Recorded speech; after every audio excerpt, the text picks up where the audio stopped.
క్యాడర్కి అండగా ఉండడం లేదు, ఈ విమర్శలన్నీ ఉన్నప్పుడు అంత తొందరగా పని చేసి దాన్ని మరింత బలోపేతం చేస్తాడనేది అది ప్రశ్నే. అది చూడాలేదు మనం, కొంచెం టైం పట్టచ్చు.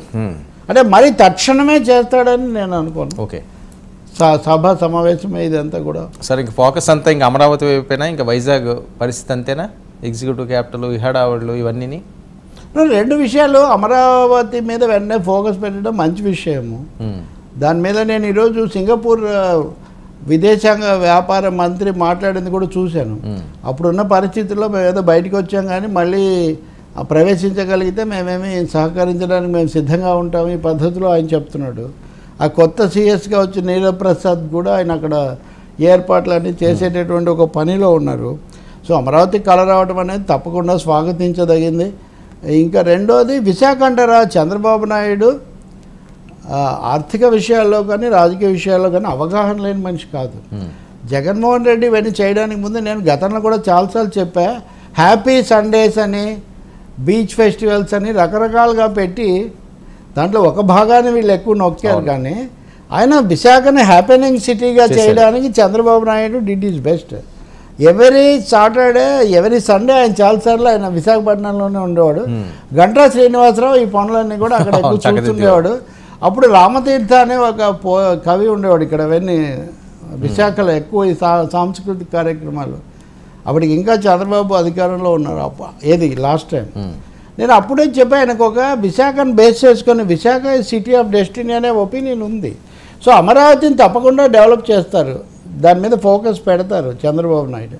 అది ఆయనకు ఒక ముఖ్యమైన కొలబద్ద కూడా అవుతుంది. But at the same time విశాఖపట్నాన్ని కూడా ఆయన దృష్టిలో పెట్టుకుంటాడని నేను అనుకుంటున్నాను. బట్ ఆ రకంగా దాన్ని విశాఖ ప్రజలే తిరస్కరించారు కదా. ఇప్పుడు not at Jagan model, Chandrababu మోడల్లో విశాఖ మీద ఫోకస్ వస్తుంది.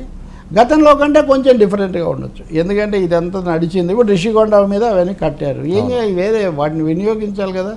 ఐ థింక్ చంద్రబాబు టీంకు విశాఖ గురించి ఒక ఐడియా ఉంది అనుకుంటాను.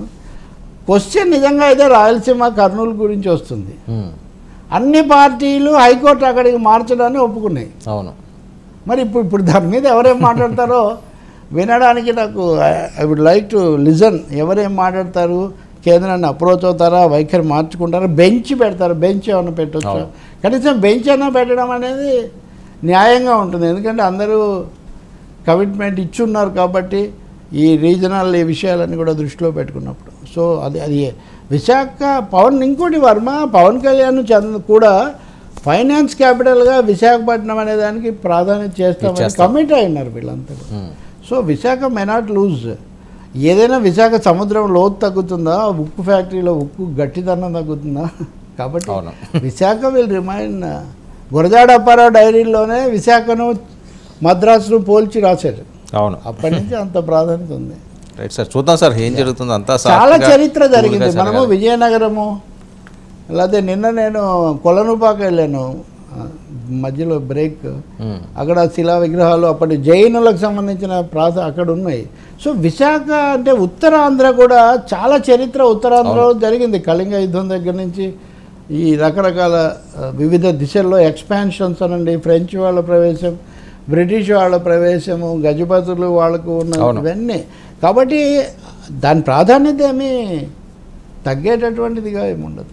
అదే వైసీపీ టీడీపీ తగాదాకు తెలుగు వాళ్ళ యొక్క ప్రాదేశిక వైభవానికి ఏం సంబంధం లేదు. రైట్ సార్, చూద్దాం సార్ మరి ఏం జరుగుతుందో. Thank you so much Ravi గారు. ఇది